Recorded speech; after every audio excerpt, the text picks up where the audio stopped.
नमस्कार दोस्तों, बिगनर्स में आपका स्वागत है। आज की करंट अफेयर्स पर डालते हैं नजर। National news. यातायात कम करने में रोपवे अहम भूमिका निभाएगा, कहा है केंद्रीय मंत्री नितिन गडकरी ने।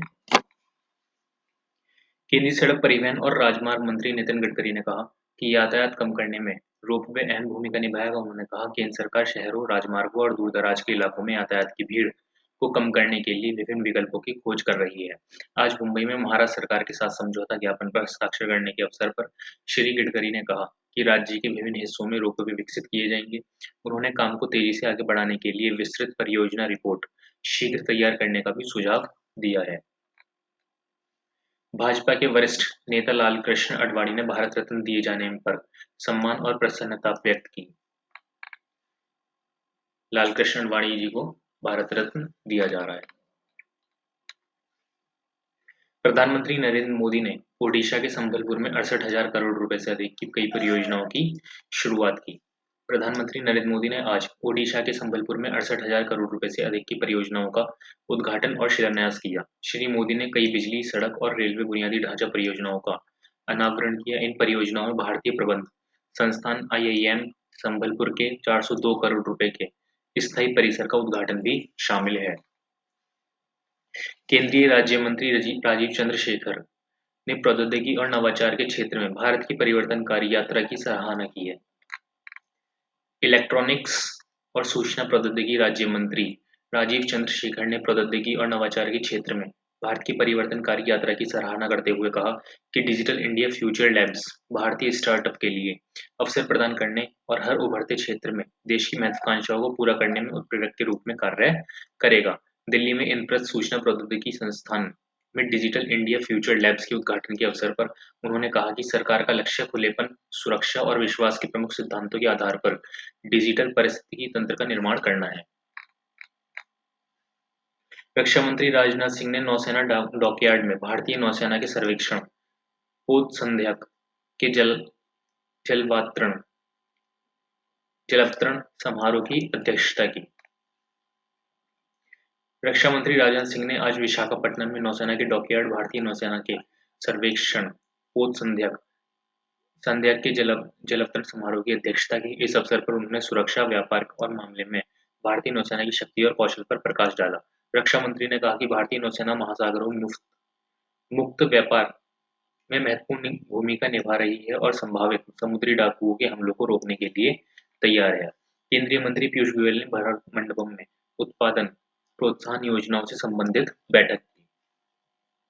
वाणिज्य और उद्योग मंत्री पीयूष गोयल ने आज नई दिल्ली में भारत मंडपम में उत्पादन प्रोत्साहन योजनाओं से संबंधित हितधारकों की बैठक की अध्यक्षता की।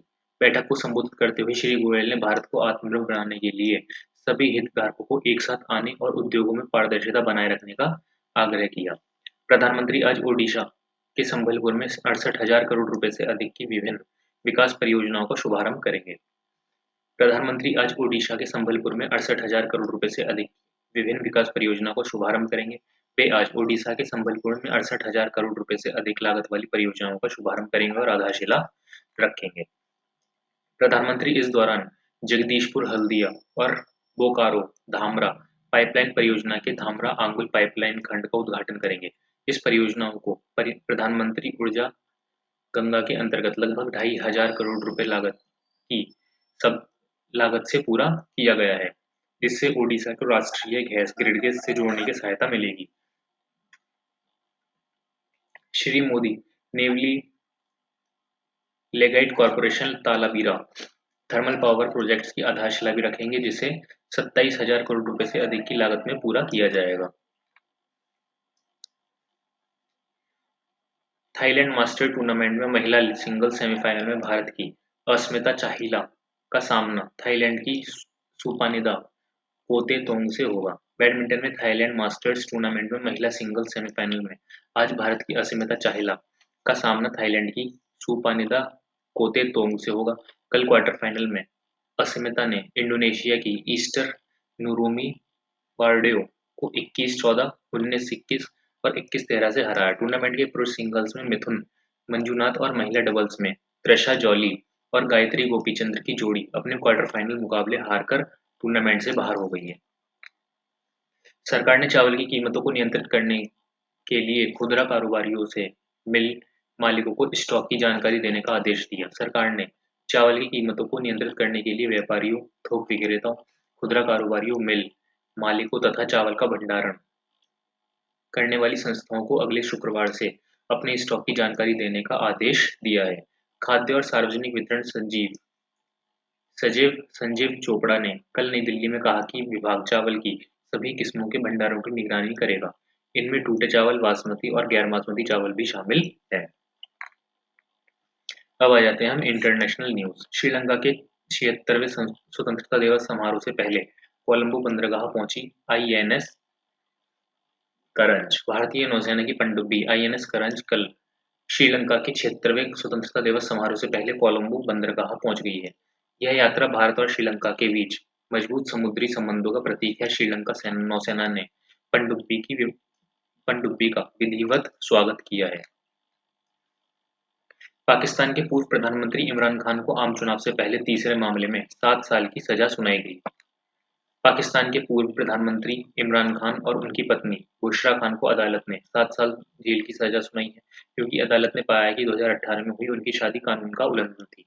उन्होंने पहली बार प्रधानमंत्री बनने से 7 महीने पहले जनवरी 2018 में एक निजी समारोह में अपने विवाह अनुबंध नेखा पर हस्ताक्षर किए थे। खबरों के अनुसार बुशरा खान पर यह आरोप इसलिए लगाया गया था कि क्योंकि उन्होंने अपने पूर्व पति को तलाक देने के बाद इस्लाम के अनुसार अनिवार्य इद्दत की प्रतीक्षा अवधि पूरी किए बिना इमरान खान से शादी की। गौरतलब है कि इस सप्ताह पूर्व प्रधानमंत्री के खिलाफ यह तीसरा फैसला सुनाया गया है।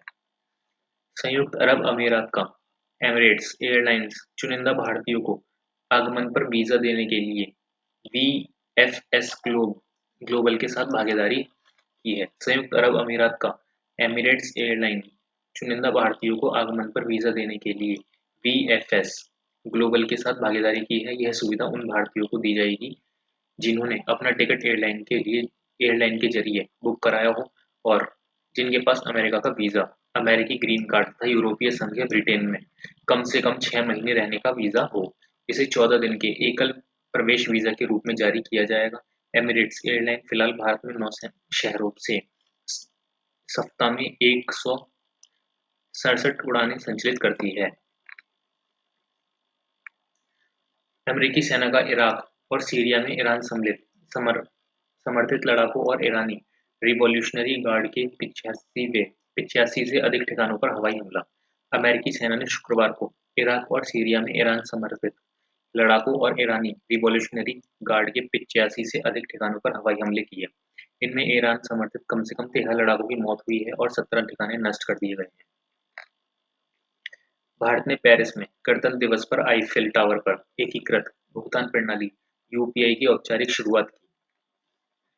भारत ने कल फ्रांस की राजधानी पेरिस में गणतंत्र दिवस समारोह के अवसर पर प्रसिद्ध आईफिल टावर पर एकीकृत भुगतान प्रणाली यूपीआई की औपचारिक शुरुआत की। पेरिस में भारतीय दूतावास ने इसे यूपीआई को वैश्विक स्तर पर लोकप्रिय बनाने के प्रधानमंत्री नरेंद्र मोदी के दृष्टिकोण का अंग बताया। अब आ जाते हैं हम राज्य समाचार स्टेट न्यूज। महाराष्ट्र के उप मुख्यमंत्री देवेंद्र फडणवीस ने उल्हासनगर गोलाबारी में भाजपा विधायक गणपत गायकवाड़ और स्थानीय शिवसेना नेता महेश गायकवाड़ की उच्च स्तरीय जांच के आदेश दिए। महाराष्ट्र के उप मुख्यमंत्री देवेंद्र फडणवीस ने उल्हासनगर गोलाबारी की घटना में भाजपा विधायक गणपत गायकवाड़ और स्थानीय शिवसेना नेता महेश गायकवाड़ की उच्च स्तरीय जांच के आदेश दिए हैं। श्री फडणवीस ने कहा कि घटना गंभीर है और उन्होंने पुलिस महानिदेशक से उच्च स्तरीय जांच कराने को कहा है। उन्होंने यह भी कहा कि कानून के समक्ष सभी समान हैं, भले ही उनकी राजनीतिक संबद्धता कुछ भी हो। हिमाचल प्रदेश मौसम विभाग ने अगले 24 घंटों के दौरान उच्च पर्वतीय क्षेत्रों में भारी हिमपात का ऑरेंज अलर्ट जारी किया। हिमाचल प्रदेश में ऊंचाई वाले इलाकों में रुक रुक कर हल्की बर्फबारी हो रही है, जबकि निचले इलाकों में बारिश जारी है। राज्य के ऊपरी इलाकों में बर्फबारी से ठंड का प्रकोप बढ़ गया है और राज्य के 9 शहरों में तापमान 0 से नीचे दर्ज किया गया। बर्फबारी के कारण राज्य में 4 राष्ट्रीय राजमार्गों सहित 540 सड़कें अवरुद्ध हैं। हरियाणा के फरीदाबाद में 37वें सूरजकुंड अंतर्राष्ट्रीय क्राफ्ट मेले का आयोजन। हरियाणा के फरीदाबाद में 37वें सूरजकुंड अंतर्राष्ट्रीय क्राफ्ट मेले का आयोजन किया जा रहा है, जिसका उद्घाटन राष्ट्रपति द्रौपदी मुर्मू द्वारा किया गया। मेले का आयोजन सूरजकुंड मेला प्राधिकरण, हरियाणा पर्यटन और केंद्रीय पर्यटन, कपड़ा, संस्कृत और विदेश मंत्रालय के सहयोग से किया जा रहा है। 1987 से प्रत्येक वर्ष इस मेले का आयोजन किया जाता है। पंजाब के राज्यपाल और केंद्र शासित प्रदेश चंडीगढ़ के प्रशासक बनवारी लाल पुरोहित ने दोनों पदों से इस्तीफा दिया है।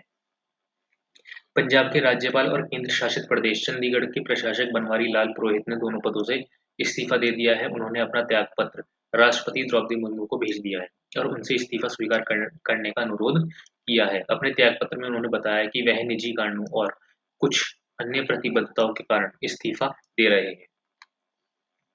लद्दाख पूर्ण राज्य के दर्जे की मांग को लेकर कारगिल आज भी रहा बंद। केंद्र शासित प्रदेश लद्दाख में लेह, शीर्ष निकाय और कारगिल लोकतांत्रिक गठबंधन (केडीए) के आह्वान पर कारगिल में आज पूर्ण बंद रहा। सभी व्यावसायिक प्रतिष्ठानों के बंद और वाणिज्यिक परिवहन सेवाओं के निलंबित रहने से लद्दाख की नियमित गतिविधियां काफी प्रभावित हुईं। बिहार में नीतीश कुमार सरकार के कैबिनेट मंत्रियों के बीच विभागों का बंटवारा किया गया। बिहार में नीतीश कुमार सरकार के कैबिनेट मंत्रियों के बीच विभागों का बंटवारा किया गया है। मुख्यमंत्री नीतीश कुमार ने गृह, सामान्य प्रशासन, मंत्रिमंडल, सचिवालय और निर्वाचन जैसे महत्वपूर्ण विभाग अपने पास रखे हैं। महागठबंधन सरकार में जो विभाग पहले राष्ट्रीय जनता दल और कांग्रेस के पास थे, उनमें से अधिकांश भाजपा कोटे के मंत्रियों को दे दिए गए हैं। उन्होंने 23 विभाग मिले हैं, जबकि जनता दल यूनाइटेड को 19 विभाग दिए गए हैं। उप मुख्यमंत्री सम्राट चौधरी वाणिज्य, कर, शहरी विकास तथा आवास, स्वास्थ्य, खेल तथा उद्योग विभागों के साथ वित्त मंत्री होंगे। उन्होंने कुल 9 विभाग सौंपे गए हैं। मुख्यमंत्री मोहन यादव ने लालकृष्ण आडवाणी को भारत रत्न सम्मान देने की घोषणा पर प्रसन्नता व्यक्त की है। भारतीय जनता पार्टी के वरिष्ठ नेता लालकृष्ण आडवाणी को भारत रत्न सम्मान देने की घोषणा पर मध्य प्रदेश के मुख्यमंत्री डॉक्टर मोहन यादव ने कहा कि हमारे गुरु लालकृष्ण आडवाणी को भारत रत्न से सम्मानित करने का फैसला हम सभी के लिए खुशी की बात है। दिल्ली पुलिस की अपराध नियंत्रण शाखा ने मुख्यमंत्री अरविंद केजरीवाल और उनकी पार्टी के सहयोगियों को आरोपों की जांच शुरू कर दी है। दिल्ली में भारतीय जनता पार्टी के प्रदेश अध्यक्ष वीरेंद्र सचदेवा ने कहा कि उनकी पार्टी उन खबरों का स्वागत करती है जिनमें कहा गया है कि दिल्ली पुलिस की अपराध नियंत्रण शाखा ने मुख्यमंत्री केजरीवाल और उनकी पार्टी के सहयोगियों के आरोपों की जांच शुरू कर दी है। आम आदमी पार्टी ने आरोप लगाया था कि भाजपा आम आदमी पार्टी के विधायकों का प्रलोभन दे रही है। श्री सचदेवा ने एक बयान में कहा कि दिल्ली भाजपा ने श्री केजरीवाल के झूठे आरोपों की पुलिस जांच के लिए 30 जनवरी को शिकायत दर्ज कराई थी। ठीक है, ये हो जाता है यहीं पे सब।